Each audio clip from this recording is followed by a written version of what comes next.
तुळशीचं लग्न झाल्यानंतर 21 दिवसांनी देव दिवाळी येते। या दिवशी कोकणातील ग्रामीण भागात विडे भरण्याचा कार्यक्रम मोठ्या उत्साहात पार पडतो। सम्राट बळीराजाचं स्मरण करत ग्राम देवालयातील देवांना रूपे लावले जातात। यानंतर प्रत्यक्ष विडे भरण्याचा कार्यक्रम होतो। एकमेकांना विडे भरवत हा कार्यक्रम पार पडतो।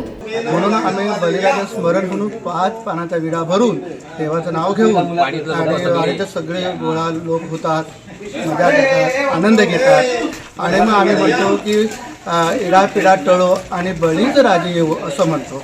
शेतकरी कुटुंबात या सणाचा विशेष उत्साह असतो। गोठ्यातील गायी गुरे स्वच्छ करणे, त्यांची शिंगे रंगवण्याची लगबग सुरू होते। कोकणातील शेतकरी मोठ्या मनोभावे हा उत्सव साजरा करतो।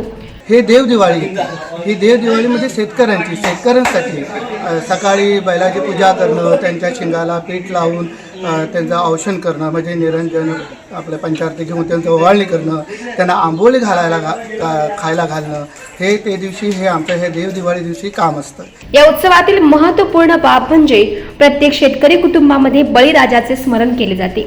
सम्राट बळी हा कृषीप्रधान राजा होता। त्याचे राज्य गोरगरिबांच्या कल्याणाचे होते, शेतकऱ्यांना समृद्ध करणारे होते। त्याच्या राज्यात सर्वजण सुखी समाधानाने नांदत आहे। अशा या बळीराजाचे राज्य पुन्हा यावे यासाठी शेतकरी प्रार्थना करतो।